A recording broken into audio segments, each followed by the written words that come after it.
Hey, this is Ruth, and I do not do podcast bumpers. Everybody online, looking good. A companion podcast to the collaborative blog and gaming community that's playing as life allows. This is Multiplaying. Well, let's start the insanity. We have clearance, Clarence. Roger. What's our vector, Victor? Hello? Great heavens! What kind of radio show is this?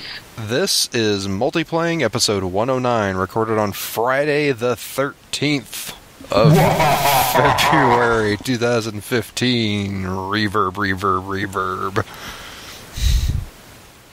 Welcome to Multiplaying 109. On this show, we have your regular co-hosts, Jason. Hello. What are you drinking? Some Stella Artois. Oh, classy. I think it's Richard Pryor drink? I don't think it's pronounced that way. It's imported. From? Stella Artois, Belgium. Still gotta know, is it the Richard Pryor drink or the Robin Williams drink? I don't understand that. Is it the toy or toys? No, it's Stella Artois. I get it. Wonder Wheel. Oh, no. The Toy is the ultimate movie as a kid that I loved the first half, and then it got really serious and sad. Yeah, and not only that, like if you go back and watch it now, like especially like the last half of it, it's it's so weirdly cut. Yeah, that's what I'm saying. It was like two different movies. Yeah. The first half, you get to see all of it, this cool house and this big bathtub that's basically a pool and all this shit, and then it's just like it's a movie that gets into like. It's like Big. It's worse than Big. Like yeah, way it worse goes than into Big. real kind of like class differential Issues, stuff, and father son. It's just kind of a sad whole last half or third. Big was very cohesive. I know, but it made sense. I was like comparing it to all the toys and stuff. Yeah, That's true. like the Toy was. It made like no like the first half was kind of this carefree movie, and then all of a sudden it got really. It was no Brewster's Millions, is what you're saying. No, it wasn't. But I will say the scene in Big when he gets the job working was it for FAO Schwartz? The one whatever toy company it was. In the cubicle when he gets thing, the job, yeah. Well, when he gets the promotion or whatever to being like the tester, and he's in the room like playing around with all the toys and shit. I like being a kid. I was just like, man, that's what I want to do. Yeah. But like come to it like later on in life, like, there's no really no such job. No, that's all make believe. Mm-hmm. One of our other co-hosts chiming in on this crucial subject is Steve. What are you having this evening to drink? White Russian. I love White Russians. I had one for we had D&D last Saturday. Mm-hmm. It made me a White Russian. Did you use cream? I use half and half. No, you have to use cream. No, it's Half a and lot of fat and cream. Actually, no. It has the same amount of fat and no carbs. Look it up. It's still pretty fucking good the way I made it, so... But no. Don't shit on his drink. All right. Don't shit on my drink. Because... Half and half is bullshit. Here's my dirty secret. This is the first White Russian I've ever had that wasn't already pre-mixed. Ew, really? You've never had a White Russian then? I've never really had a true Is this so White awesome Russian. then? At least it's a knife for you. At least you didn't make it with whole milk. What? Like that's. No, I hate when people make it with milk. I was debating like between skim milk. Oh God, it's like white get water. out of here. I was debating between cream and half, and like at the last minute, I was like, I should probably just do half and half. If you look up the nutritional value of real heavy cream, like heavy whipping cream, yeah, don't get the stuff. Like sometimes you have to really check the label. If it's mixed with skim milk, then no, it's not cream. Get whole cream, and that will have 0 carbs. And well, the cream was by far the cheapest part of this, so that's not a big deal for me to just go get more. I know. And the thing is, I worry about all the carbs, but then I'm like, and then more Kahlua, and then more vodka. Yeah. Well, the vodka doesn't have carbs, so it's okay. I went a little heavier on the Kahlua than I did the vodka, but it was still pretty. It tastes pretty fucking good. White Russian is my favorite drink, but it's because of all the cream. It's very rare. I'm gonna say this is closing in on number 2, but Di Serono is still going to be my jam. It's your comfort drink. It's my comfort drink. Everyone It's has their little comfort drink. It's my fine. sweet, sweet spot. But yeah, what are you drinking? I'm drinking carbs tonight. I have a Merlot. Like, I don't know why I totally went off on you about the half. I'm just picky about the White Russian, I guess, because I'm drinking Merlot and that has a bajillion carbs in it, and it's from Boggle Vineyards. So Boggle. I like Boggle. It's a nice cheap wine. Mm-hmm. Like 2 G's? No, B-O-G-L-E? Is it Bogle then? Would you say? It might be Bogle. Is it Bogle? 2 G's is Boggle, like the board game. I know, but they Isn't don't. that the one that your cousin had at a restaurant? Is that one? And they really liked it and were impressed. Then we were in a party store with them a week later, and it had like a best value sticker on it. Who are you talking to? I'm talking about your cousin Beth. Oh, no, that was a Lindman. Oh, but it was like the same thing. No, because a Bogle is actually. I only see it written. I don't see people talk about it, so I only see the label. So no. I don't go to those parties. Bogle's about an $8 bottle of wine. The Lindemans though is let me see what that is. Like 6 or 7. And they were talking. They had it out to eat. Yeah, Lindemans is like. I mean, it has a screw top. So they had it out at a restaurant, hey, so does Kahlua. And they're like, we really like this, and we're not sure if you can buy it somewhere. And then we happened to be like a couple days later, we were at a store with them because we were all going out to drink that night. And then when they found the wine on the shelf, and it had this sticker that said like best value on it, they were so excited. And that was like, they got it for like $4 a bottle at the store, and because it was on sale, and then like $40 at the restaurant. No, it's $25. There was okay. a 20, yeah, I remember that part. It was like they were so bummed that. But that's common with restaurants. They restaurants mark up are wine totally so much. Like I love going to that one place, Rosie's, just up the road, and they'll have half off bottles of wine night. Oh, I love that night. Because when you're done, they just give you the bottle. Yeah, you just put the cork back in and you just take it out. Stick it in your purse and go to the. You can go out to the parking lot and finish it. I mean, you need something to drink on your way home. And eat your pasta with your hands on the way home. Hey, I don't know who you're talking about.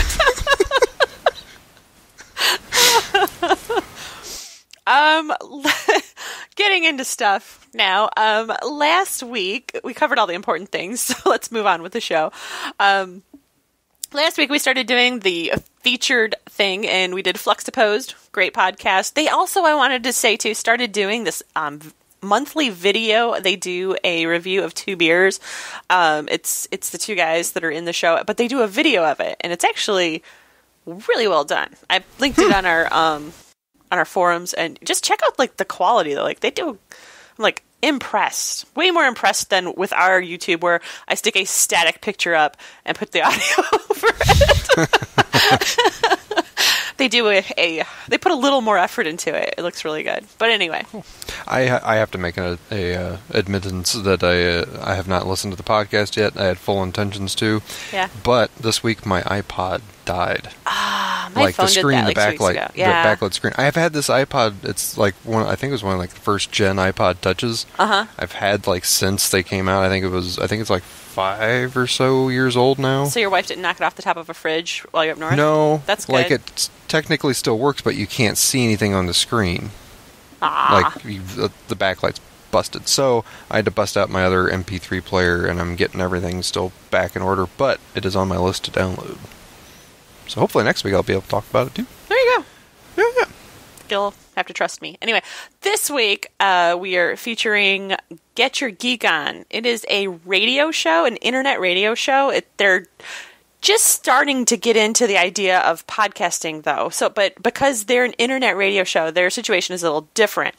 They've got a really long description, and I don't think I could read it because their descriptions are far from the reaches of the universe to the corridors of downtown Detroit. I can't read all that. I don't have a voice that can sell that, but what it is the live radio show every Thursday night from 7 to 9 p.m. Eastern Standard Time, and you can just listen to it through the website, either Raw Radio X or TuneIn Radio, and they cover all things geek. Mostly, it seems to me like Star Wars stuff, comic book stuff, TV, movies, stuff like that, but they're not, how should I say, they're not hands off of anything. If it's geeky, they want to talk about it. So they have some really good stuff. They've had a lot of like guests on.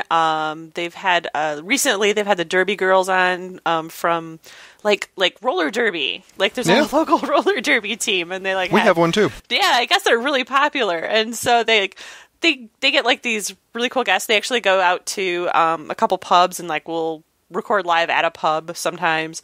But because of that, they're like actually in a studio. They pay for studio costs. They pay for like they have like a producer. Like I don't know what that's called. Maybe it's not a producer, but it's the guy that like runs like the soundboard and all like the things we don't have. It's a producer. It's a producer. Okay, yeah, so you can tell we don't have one because I don't know what they're called. But well, Shannon, you're kind of our producer. I suck so bad at it. So they have a bit more overhead in their style of show than we do, and so they're trying to like they're trying to do that and also get it like done as a podcast. So they got this Kickstarter going, and I don't know, they're just into everything. But the way we know these guys is if you're a longtime listener of Multiplaying, you'll remember one of the hosts, Steve Mitchell, Michigan Steve, made an appearance on Multiplaying number 67. And he was a little quiet that night, though, because we had like... I think we had 5 people on that podcast. Well, there was only supposed to be... It was 5 people, but then I was in the background, too. Because I wasn't on the show, because there was too many people on already. I think that might have been during my hiatus, where I stepped back. Might have been. Yeah, I think it was. But that's who we are highlighting this week. They are in a post on our forums. They're on our front page. We're tweeting about them. Check them out next Thursday, every Thursday. And we'll tweet about it too. And if you check our website, you can get the link and listen to them live as well.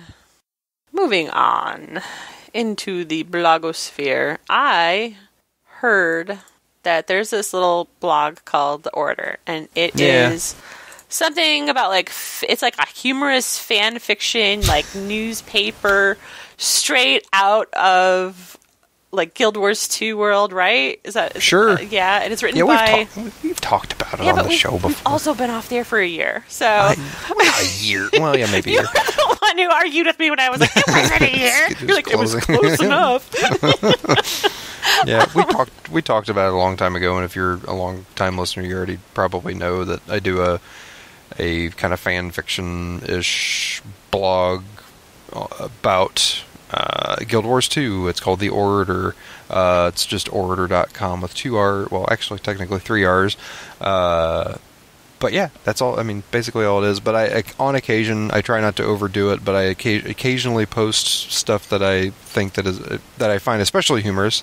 Most of the things I post on there is just stupid, either play on words or. I mean, the premise of any of the ideas written are either like stuff that I've noticed in game that I've found hilarious to me, so I make a spin on it and write a story about it, or it's a stupid play on words that I want to somehow make a story about. Most of the things that you read on there are just purely because I had a stupid idea. The whole thing is because I had a stupid idea. But I had posted yesterday, I think it was, one of my more recent posts that I especially found humorous because it was something stupid that I did in game. Because if you've played the game, you know that there are onions in the game that are a crafting component, but you also get these things called hidden stashes on occasion when you're harvesting crafting materials, which look slightly like onions, and when I actually got one... the icon for both of them in your inventory is very similar. It's somewhat similar, and it was similar enough that I had an onion in my inventory, and I tried to double-click it to open it, so then that's where the story came up. Anyways, I posted it and linked it to Reddit, and what I was surprised about was a couple of the one comment that I got from on there, and I'm not going to repeat it because I'm embarrassed. I will. Okay, you can stop. Myself. You can stop because then I'll repeat it. Because somebody did post up a comment under there. It got like a ton of points. It's got like 30-something points. It says, "The Orator is the most brilliant, astute, high-concept fan art to come out of the Guild Wars 2 community." And then right under that, one of the ANET people commented, "Brilliant. No idea how I'd missed it before, but this is definitely getting passed around the office in case anyone else still hasn't seen it." You know, and someone else then chimed in, is like, "Do you mean this particular one, or the ANET office hasn't known about the Orator?" And the A-Net person came back and said, I meant the order as a whole, though I certainly can't speak for the whole office. There are probably some people who know about it already.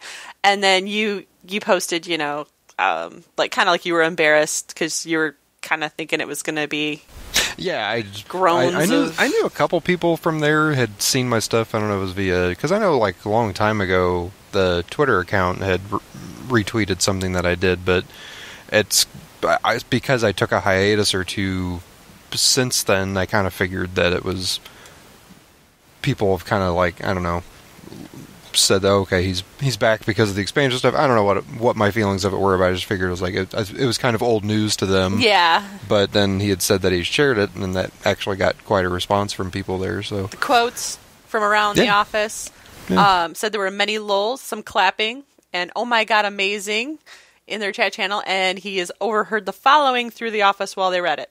That's really good. I need to make that my picture in our chat client. That's awesome. Several times. I'm sending this to so-and-so. There's some really good stuff in there. And, oh yeah, I saw this on Reddit a while ago. It's great. So thanks for doing this. You've brightened our morning. Did that just make your whole frickin' frackin' day? It did. That is so cool. Yeah. And I was talking to Belgas today, too. I'm like, do people even know Slurms right? Because, I'm sorry, your pen name is Slurms. Okay. Well, and your gaming handle. And so I said, do people even realize that that's Slurms? And Belgas Belgas was like, I had no idea that was him. So that's kind of cool. People just, you don't really sell it a lot, I guess. No, I don't. I don't know. You don't want to be obnoxious with it, I'm guessing. Yeah, that's my thing, is like, because that's why I don't post like everything that I do You're to so Reddit humble. or anything. Yeah. I don't know, because of the whole thing is just shut up. You're trying to get him to not be humble by being humble. I'm pulling him out. No, everything that I write on there is just because of some. It's my stupidity. It's my stupid humor, and I always just assume that no one else is going to find my humor funny. So I consider it dad humor.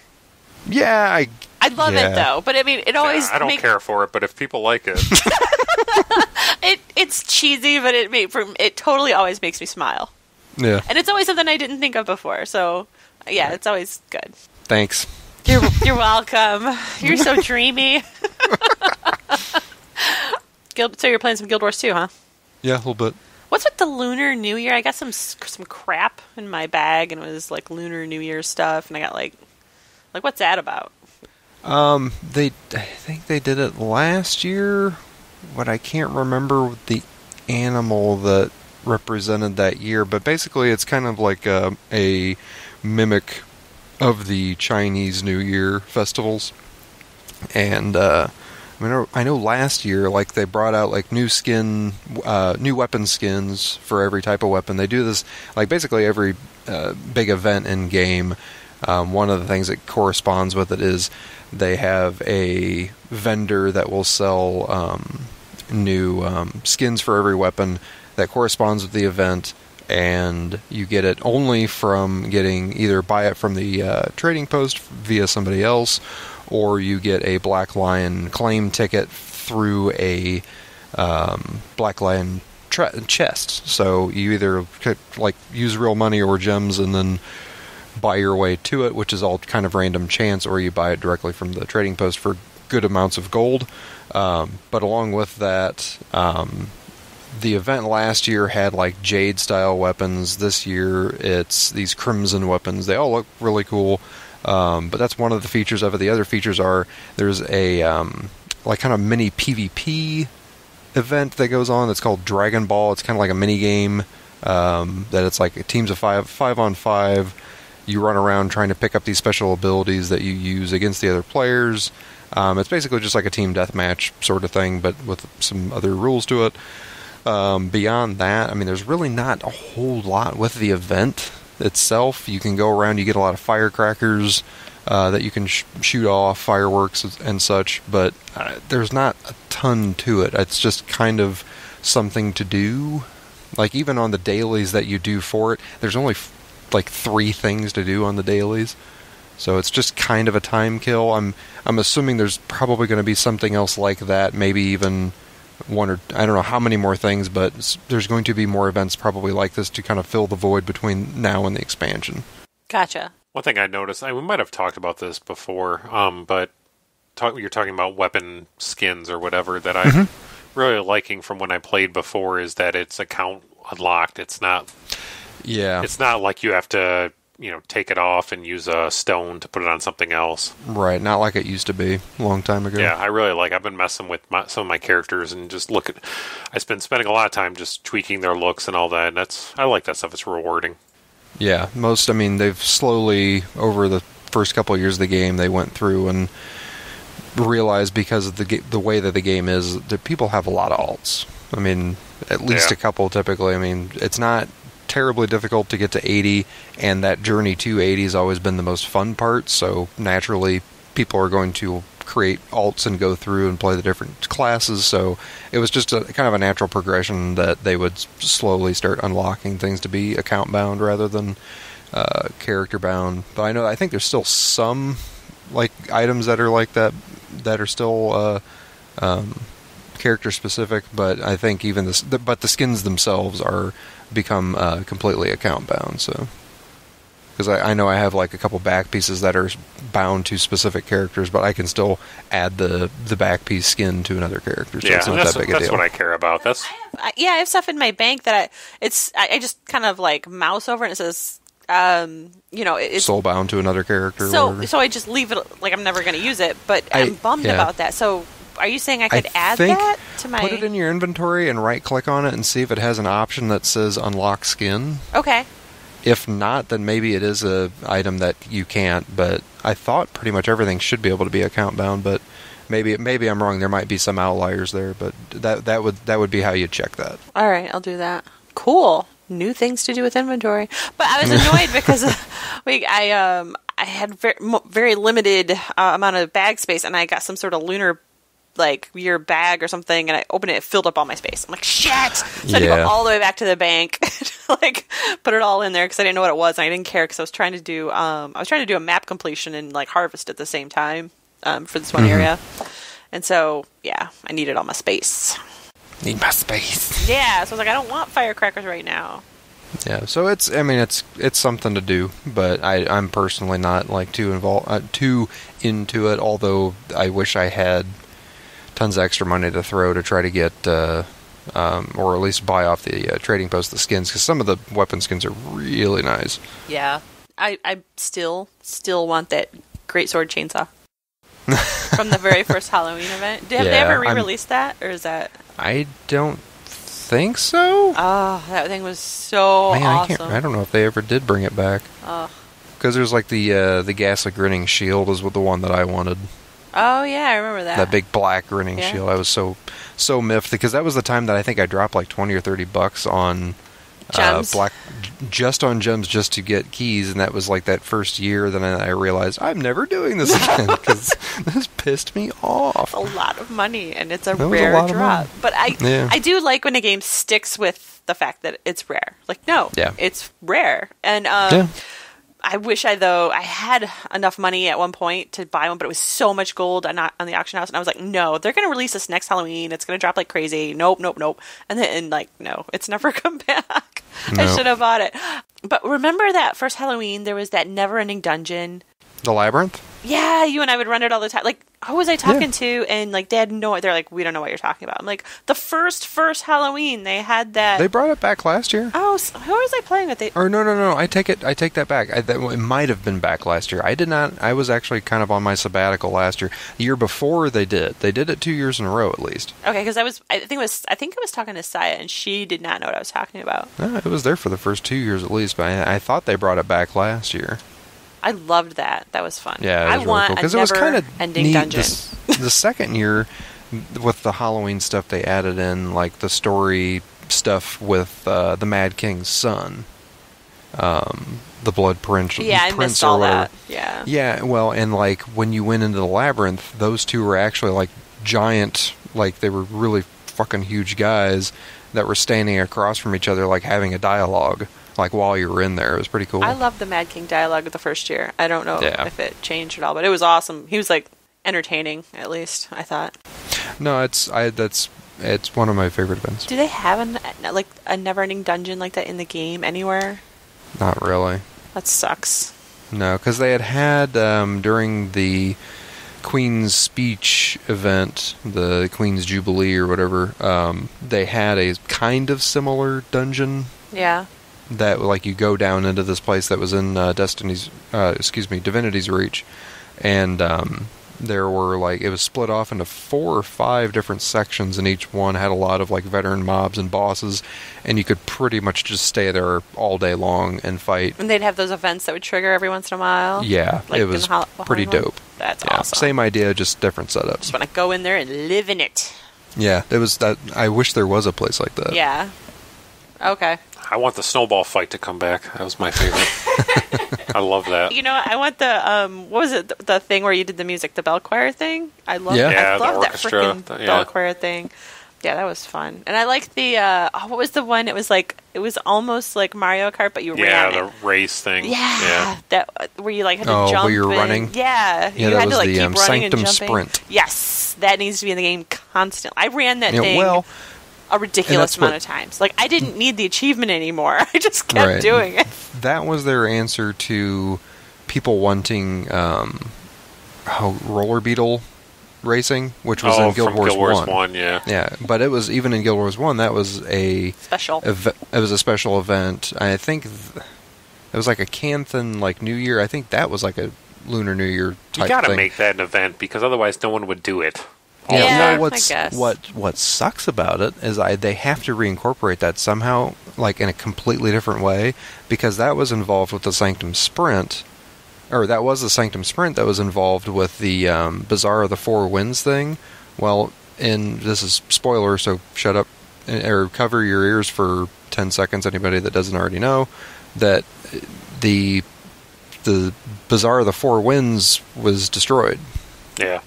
So I don't know how they would I reincorporate found all those it. spots on that stupid map for nothing. Yeah, It took forever. yeah. You got experience for it. Oh, it was fun. I like opening maps. I like finding all the little nooks and crannies. So in Guild Wars 2, I like it. Some maps I've played in other games where like the map it's too much of a chore where it just becomes a burden. Yeah. Like I think Guild Wars 2 makes all their maps just enough of a challenge where it keeps you wanting. You're like, okay, no, I almost got this, but it's not so easy that you're like, blah, I'm done. Well, I think it helps that they've made their game. They've made it with the idea in mind that platforming is a thing. Yeah, they've made it to where, and kind of, I'm exploring some of the Season 2 stuff right now, and it reminded me of Guild Wars, I think earlier stuff, where you have to pay attention to the surroundings, because there's a verticalness to the maps that if you are just running in a direction, you're going to realize, oh shit, I was supposed to go like up this ramp, or I was supposed to figure out this other way to go.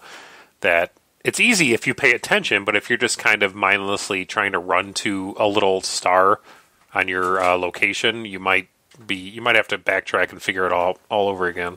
Yeah. You even have to pay attention now, like just even running around in some places, because if you go through like Lion's Arch over the bridges, some of the bridges have holes in them, and if you're not careful, you'll fall down. Yeah, what the hell happened to Lion's Arch? Oh yeah, story Play the stuff. story. I'm not playing story. Shit gets real. Oh man. Yeah, shit gets really real, and it gets fucked up. You know what I did earlier this week? I was at like level 51 or 52. And I was playing and doing all these. No, but okay, and fine.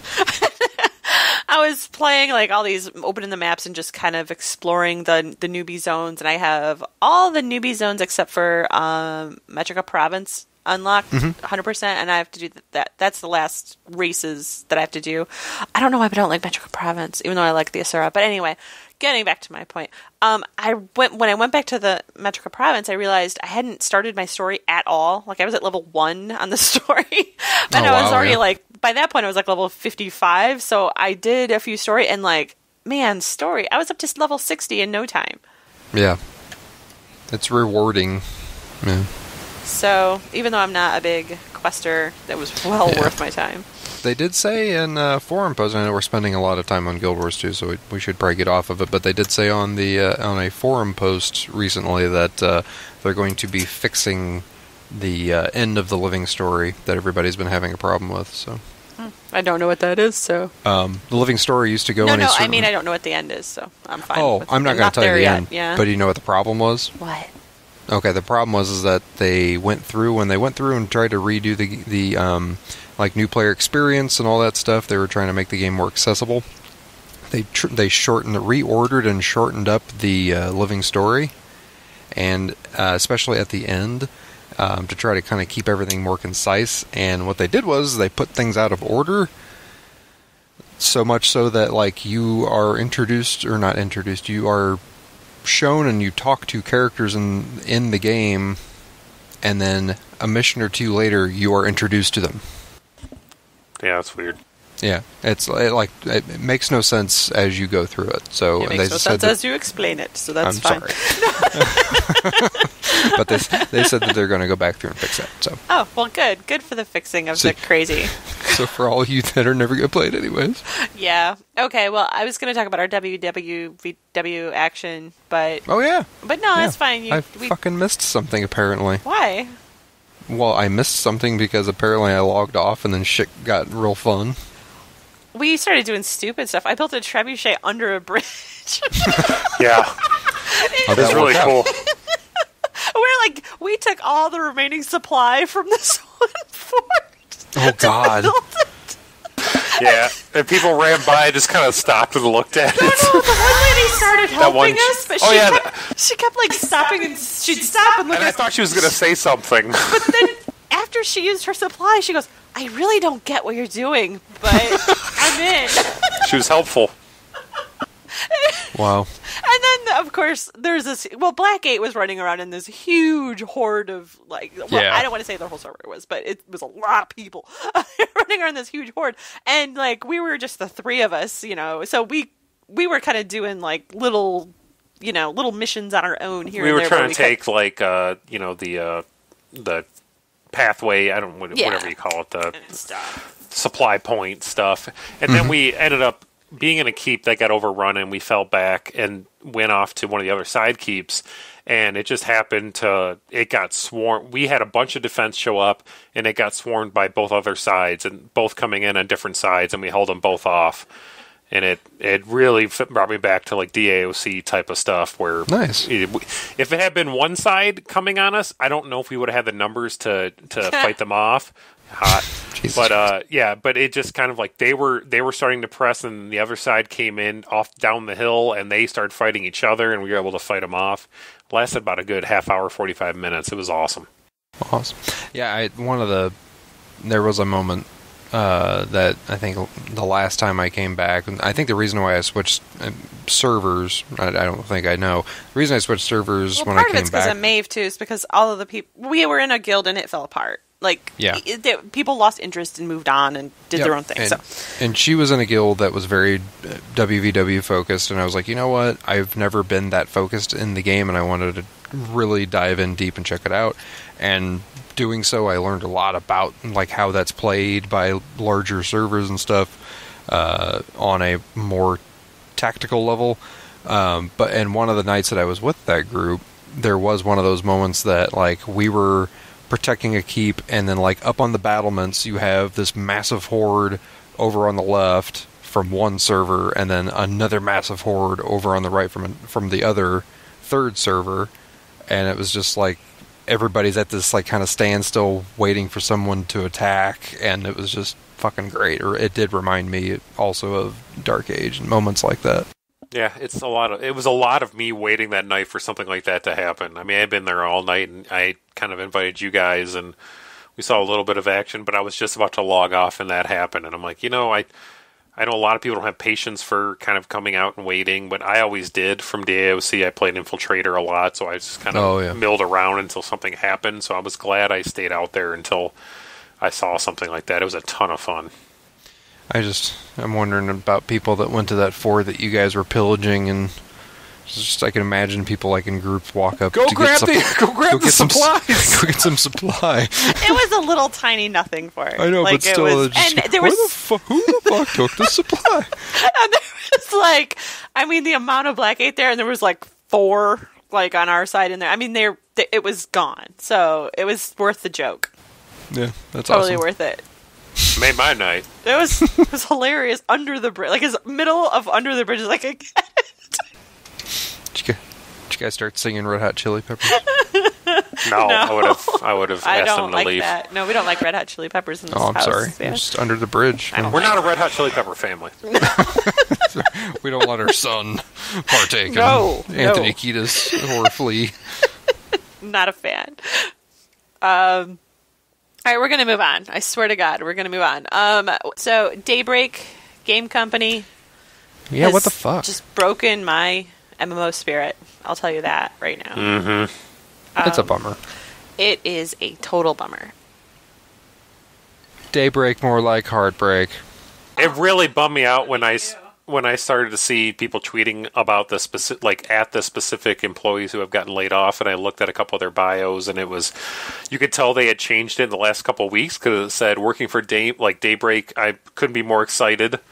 And obviously they hadn't changed it since they had been let go, and it's like, fuck, those people were hoping for the best situation, and it just didn't happen. Yeah, and the reason why it hurts is like it hurts so much because it's SOE. Like, that's EverQuest. That's my first experience in an MMO that brought me into all of this.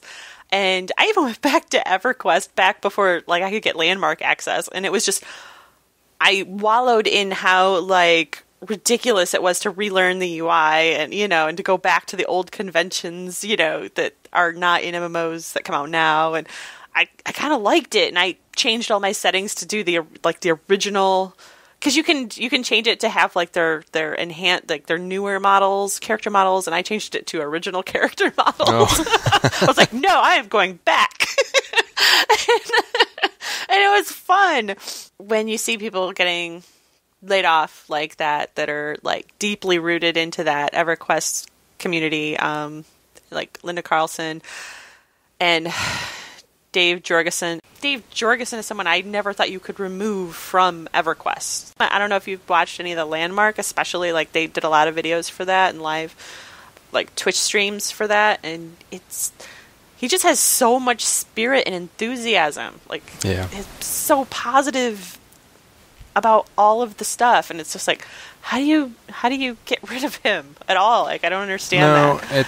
It's weird because it's like I've over the past like handful of years I've been around a lot of like business decision made to get rid of X amount of people sort of thing, and it's being right around it. I know it fucking sucks. Yeah, but and I don't mean to make light of the other people who were let go either. It's just he's the one who was. Those are just very standout. Yeah, like because I know him from like watching him on streams and stuff. So I don't mean to minimize the loss of all the other people either. And the heartbreak of being the people that are left there. That's hard. Yeah, I mean, because it puts those people on edge. Get the survivor's guilt. Yeah. Well, not even just the survivor's guilt. You get the worry that, okay, if they're going to let those people go, fuck. Even if they're going to come in and say that this was the excuse that... You set up an environment where even the people that you wanted to keep are probably going to be looking for jobs because they don't feel security. Well, the guy from Planet Side 2, he just resigned. Oh, no shit? The guy that... Matt Higbee. Matt Higbee. Okay. He just stated that, like, it was something like, I'm not quoting because I'm bad at that, but it's something like... This is not a news source. Yeah. But it was just something like, this time is, offers a good opportunity to step out, so... Yeah. That's like what you were saying, Jason. Was he let go and this is the public, oh, I'm resigning? Or is it like, okay, you asked so many people, I gotta go make a secure decision for myself, Or is it that, hey, these people are leaving, maybe they found an opportunity and I can go with them along and start with a new them? team? Yeah. Who knows? One thing it says for sure is that shit's not stable there at all. No. And I know they probably want to portray a level of stability for the things they want to keep. And part of me says it kind of sucks because when they go through that whole thing of, hey, we bought ourselves away from Sony, we are our own thing, and it's like, you could buy yourself away from them, but you couldn't keep enough money around to support the staff that you had. So. I saw somebody tweet something. I have no idea where it was, if it was an actual source, whatever. But it was whoever bought them. Daybreak was looking for short-term profit versus long-term profit, so they're trying to monetize everything they can right away. Yeah, that's scary. Okay, it means getting rid of the high-salaried people. You're probably going to see a lot of focus on H1Z1 and PlanetSide because they can go to consoles or their newer things, which makes sense. Sure, but yeah, what does that do to the games? No, it makes sense from that point of view of somebody who's short-sighted about things. It also makes me wonder, like, what are they going to do with old titles like EverQuest? Mm-hmm. And I'm sure they have it streamlined to the point where, it's. I mean, there's still a subscription on that game, and people are playing it. But if it's not making enough of a profit for that new company, that's what would worry me. And it would, it would just, even though I'm not playing it, would kill me to see EverQuest just be gone. And I'm starting to think Free Realms isn't coming back. It's a little bit of an exaggeration, but you know what I mean. It would just, God, it just bums. Like when you see all this stuff hitting the fan like this, it's just such a bummer. Gloom and doom aside. Yeah. I think the only positive from this is if you are someone who has an Xbox One and you want to see PlanetSide 2 on it. That's like it. Yeah, but from like where I'm at, like liking that whole old MMO, I just want it to be there. I just want EverQuest to be there always. Yeah, I think its days are numbered officially at this point, and I wouldn't be surprised to see EQ2 go right after it. Yeesh. Well, EQ2 never. I mean, it's a good MMO, but I never got into it personally, but it has a lot of great game mechanics and stuff in it that people are really into that they don't get anywhere else, but it never, like, it came out at the same time as WoW, and it never really lived up to the expectations that they had for it, because WoW came along, and was a complete surprise. Yep. It did everything that people wanted EQ2 to do, except for people that played ended EQ2. Up still liking EQ2. Yeah, for the group that didn't. Moving on. Yep.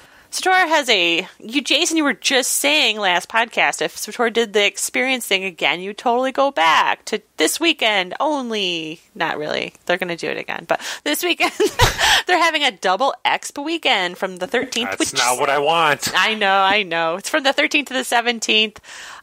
But it's only double XP. And what do you want? I want 12 times experience for story missions. Because that's what they had before, and you could just go story mission, run to the next story mission, and not give a fuck about anything else. And I would love that. You would hit max level, and you would finish your story stuff, and it was awesome. It was like playing a single player KOTOR, like every class. You give me that every month, I would gladly pay the fee, and that would be like a single player MMO to me. I was wallowing in Arcade at the time, so I missed it. Yeah. I knew I'd kick myself later, but I didn't care. I loved it. I know. That game has tons of style. I don't want to do anything besides story missions. Fuck, man. Arcade. Yeah, right? God damn it. Are you guys disappointed by that? Yes. Yes. That sucks. God damn you. Pour a White Russian out. I can't. There's nothing in there. Oh, you're done. Paz, he's from the community. If you're an old, long-time listener, you'll remember us. You'll remember Paz. Mm-hmm. I remember that guy. He picked us up from the airport. And you hugged him. I did hug him. It was awkward. That weirded him out. I think it did.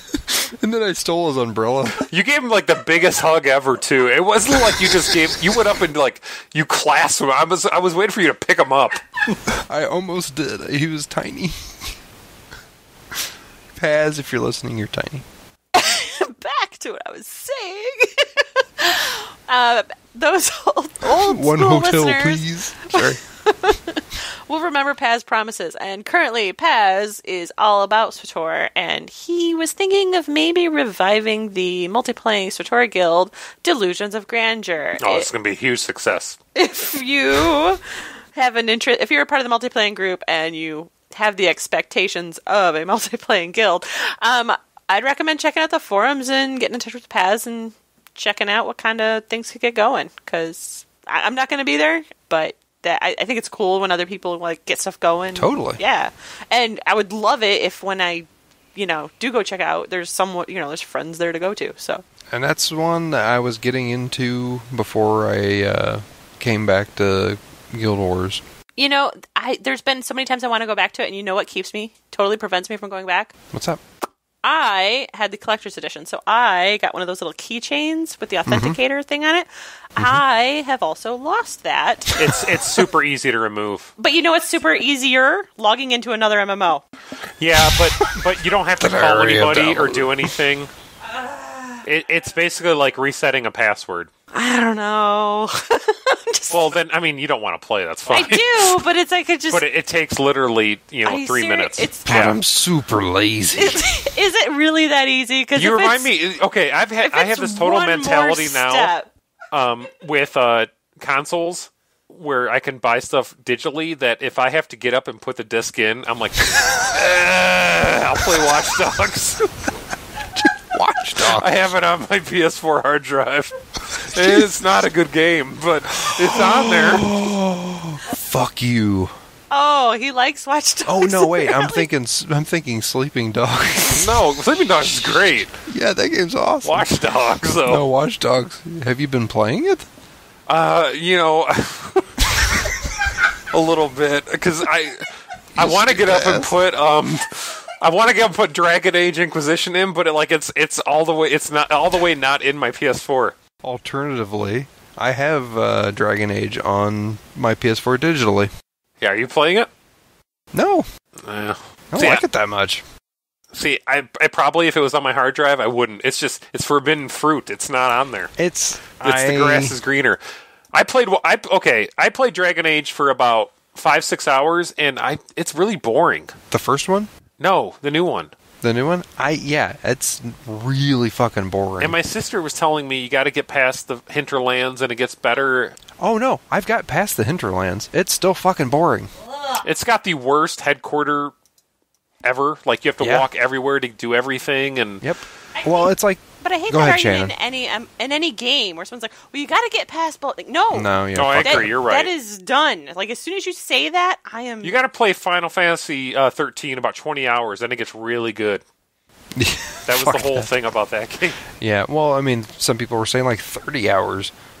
Yeah. To get through the.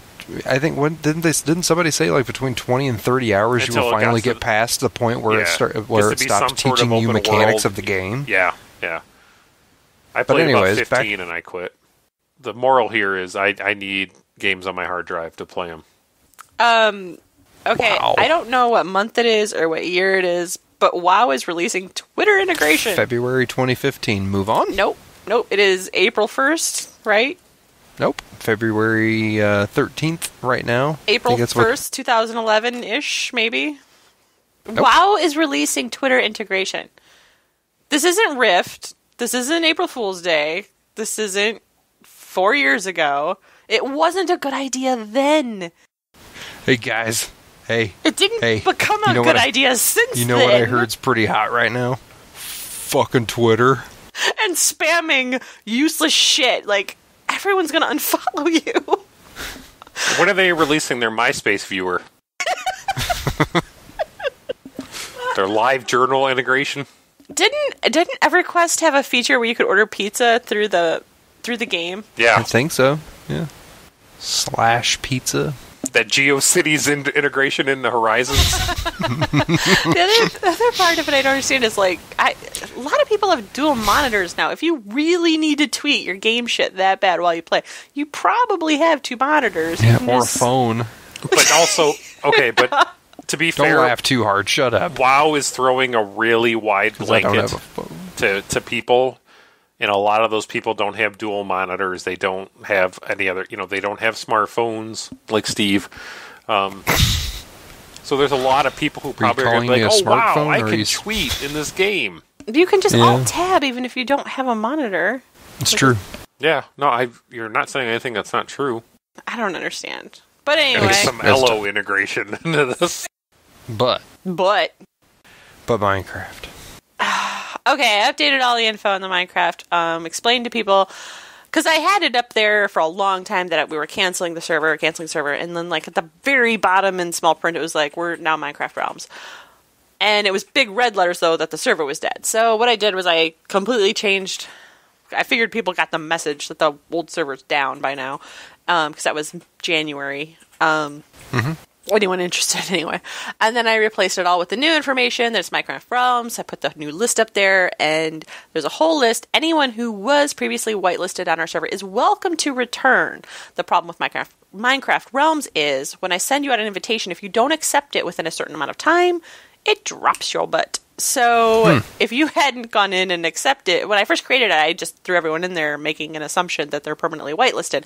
Well, they're not. So if you don't go in with a certain amount of time, it dropped them from the list, and so now I have to go back in and reinvite you. So right now I made a big list, and everyone has like a little line through them that you're welcome to return, but right now there's no open invitation for you. So gotcha. If you're on that list... I just right now went on and I clicked on all the things I needed to click on, and I am back in. Hurrah! Yeah, because you were dropped, right? Because you hadn't been in for a while? Yeah, because I had said something to you because I went on to play one time. Yeah, I'm like, and no, it's I was like, fine. It's not even on my list, and there's no invitation. Yeah. I think I asked you if it was up, and you're like, yeah, it's fucking up. I'm in think it if right you now, don't- or whatever. Nope, if you don't play regularly, it drops you.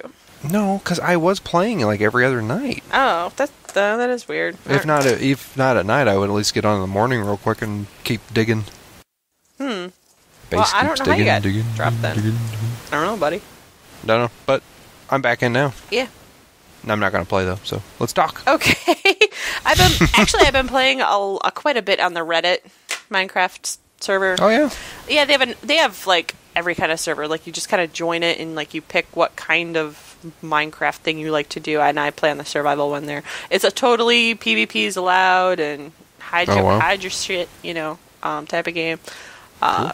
But I just run off and I make little havens, and I like that. So I like the danger of it. I like the people. Speaking of danger. What? Danger. High voltage. Darkest dungeon. How are things going in that game? That's a fucking hard game. It is really hard. Yeah, it's but the thing is, I'm also like, I fucking love that game. Yeah, I love it too. But do you feel like you're getting any better at it? No, me neither. I just I keep having to. I keep restarting, and I wonder if I should just keep playing until like my game's completely over. Like, does that happen? Here's my thing with the game. It's still, I think I'm at the point, I'm only played a couple hours worth maybe, and I think there might be one or two things that are still left to unlock. The thing with it, there's so much shit, so much progressive stuff with the game that you have to unlock over time by continuously going down into the various dungeons, getting your ass kicked, but slowly building up. That in a way, it feels like an inverted version of Rogue Legacy. That it's a turn-based game. It's very dark. It's very tactical in a way, but in the way you progress in the game, it reminds me of Rogue Legacy, that you have to just keep fucking doing it. When you go on a mission and everything's fucked, do you retreat, or do you just say, okay, I'm gonna wipe here? I've never really seen, I mean, I know that there's a little flag that pops up after somebody dies that you can retreat, but is there another way to retreat?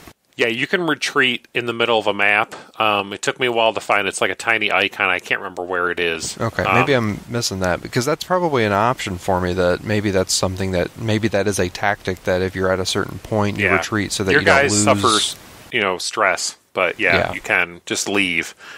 And I've been doing that, and I guess you'll slowly build up. I guess it is kind of like Rogue Legacy in that point of view, that you're going to build up stuff and hope that you get a good run and upgrade stuff. But I don't know, okay, at what point should I just say my game's fucked and I'm going to restart, or should I don't know not? that you ever need to. Okay.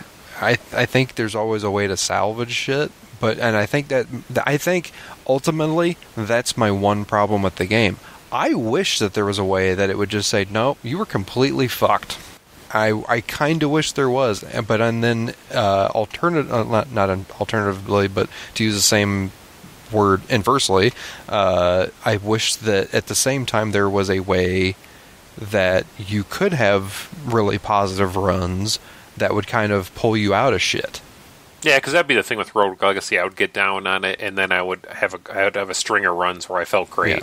That's my kind of my qualm with the game, is that I wish, even though it plays itself out to be a very difficult game, but when it's just always fucking difficult and there's no high points, it kind of wears on you. I never feel good while playing it.